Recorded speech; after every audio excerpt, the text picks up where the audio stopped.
Welcome, Norse fans, to Norsin Around, part of the Grueling Truth Radio Network. As always, we're brought to you by MyBookie.ag. That's right, MyBookie.ag will help, not help, but they'll take your bet for the upcoming NCAA tournament. Alex, tell us about the Norse and their prospects for the NCAA tournament. All right, so the NKU men's team had two games recently. They took on Wright State, big rivalry game, and they got handed their first home loss of the season. Wright State prevailed with an 84-81 win over Northern Kentucky on Thursday evening. The Raiders moved to 13-5 overall, 5-0 in the Horizon League. NKU at 11-6 and 4-1 in the Horizon League. So both teams looking really strong so far. As for NKU, Levon Holland had 22 points, 5 rebounds, 5 assists. You got Drew McDonald. He had a double-double with 18 points and 10 rebounds. Carson Williams had about 13 points, and Tyler Sharp also contributed 10 points. As for Wright State, they had 4 players scoring double digits. And the Raiders and Grant Benzinger led the Raiders, all scorers, with 31 points in that game. Yeah, they just couldn't stop him. I mean, he kept... And I mean, 8 for 13, 4 for 7 from 3, and 11 from 13 from the free throw line. He just wasn't missing. Actually, that was kind of the problem with the whole team there for Wright State. I mean, same with their center, Love and Hughes. I mean, you go down the list, and their shooting percentage was ridiculous. I mean, 29 of 52, and then 5 of 11 from 3. That was the big issue. Coach, of course, wasn't happy about our defensive pressure. He felt that they just weren't playing NKU type of basketball. I mean, because, scoring is going to come and go, but defense, you need to be more consistent with it. Yeah. But, however, in the next game, they came out angry. They won against Cleveland State on Monday, on Martin Luther King Day, 70-55. Which moves NKU to 12-6 overall and 5-1 in the Horizon League. Exactly, and that was a good game. It was nice that they won that because they needed that win. It's just, even then, when you said they came out angry, to be quite honest with you, the first part of the game, it was close. It was, now in the second half and all, that was when they were angry. Carson Williams in the second half, I mean, he started making these dunks. He had 3 of them within a 2-minute span. A minute 30, I think. Yeah, that were just caveman, angry dunks, going to rip off the backboard, that kind of thing. So, yeah, it was some interesting stuff. It was definitely inspired, obviously, with the bench guys coming up big. I mean, that was the takeaway I took from it, was that, the depth of the team, because I talked to coach after the game about that a little bit, and with Mason Faulkner, who was one of those players along with Carson that was top 3 Mr. Kentucky Basketball 2 years ago. So Mason did great. Drew McDonald and of course Carson did their normal stuff. Tyler Sharp, who's been showing up on the defensive end, which has been great, also contributed well, shooting from 3 of 6. He's getting his confidence, which is nice because now I actually know his name. Because for the longest time, I just thought he was Carson's stunt double because he kind of looks like Carson when they both have a beard, but just shorter, kind of like a mini-me version of Carson Williams. And then, of course, Levon Holiday does his normal stuff. I mean, he's just a great talent, and we're lucky to have him. Tate, as a freshman, has stepped up big. Same with Walton. So, I mean, there was a lot of good in that game. Obviously, the scoring, was a lot compared to Cleveland State, but nowhere near compared to what we did against Wright State. Some people go, well, that's because they were up, so they kind of slowed down. No, Coach kept pressing them. Now, they weren't pressing them to shoot, but they were pressing them to keep moving the ball at a fast pace. So it was kind of interesting because they'd get down the court, and earlier in the game they would take the quick earlier shots, but they weren't at the end of the game, and they were really moving the ball around, which I think is why Carson had a couple of those dunks late in the game that just were rim rattling. Yeah. So we had that. The men's team looking strong, obviously. The women's team had a couple of really close losses. I felt like, especially in the Wright State game, they sent that game into overtime this past Saturday. And Wright State won that game 68-63. Kaylee Coffey led NKU, career-high tying 17 points. Molly Glick contributed 15 points, 5 rebounds, season-best 5 assists. Taryn Tar added 9 points, 4 rebounds, and 2 assists. Samari Mowbray also was a key contributor on defense with 3 steals and 2 blocks. And I really felt like, as I was there with the pep band, and they were with them the whole game. And Wright State looks very good. There's quite a lot.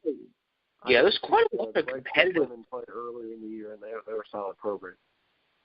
Yeah, there's quite a lot of competitive women's teams in the Horizon League. Obviously, Green Bay, which NKU did knock off when they were ranked. So, yeah, they sent the game in overtime, and I just feel like this team is so close. They're so close to clicking. Like you said, a lot of them are freshmen and sophomores this year. So, yeah, no offense to the seniors because we're going to definitely miss them next year. You know, their leadership, how they've improved the young players. But, yeah, just the transition. And, of course, we got another big recruiting class coming in next year as well for the women's team. So I agree with you. They're definitely on the right track. Yeah, and the Cleveland State game, that was a 70-65 loss to Cleveland State on that game.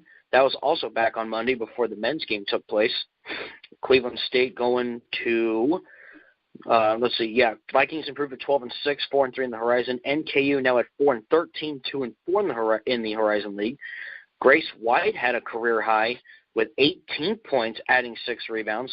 Molly Glick poured in 18 points, fueled by a career night from long range, going 5 for 8 from beyond the arc. Kaylee Coffey posted the first double-double of her career, 13 points, 11 rebounds. And Michaela Terry added 8 points, 3 assists, 3 rebounds. Next game will be against IUPUI. That is at home at 7 p.m., and that's going to be Friday, January 19th. So, again, to me, there's a lot of positives to look at the women's team. As we've said, again, a lot of freshmen, a lot of sophomores, and I just think eventually this team's going to be really, really good. Exactly. It just takes time. People need to be patient, and if they are, they'll definitely be rewarded. I, of course, was excited with it being Monday, doubleheader game. I think those are great, but I'm biased, of course, because that's how I grew up watching NKU basketball. You get there, just, of course, not because you wanted to miss the first half of the women's game, but unfortunately, work or school, you get there about the beginning of the second half, because that tells you how old I am. That's back when women's basketball was 2 halves, just like the men's. Now they're into quarters, but whatever. Enough of me sitting on my porch and telling you kids to get off the lawn. But, yeah, I always liked those. I always thought that was a great thing because it helped build fans for both teams. So, if you might have only been wanting to go to one game, you would end up going to both. So, yeah, I think that's a great thing. I'm looking forward to the January 20 – yeah, never mind. I was going to say the January 25th, but no, I'm trying to think if there's another double header that we got coming up. Let me check here.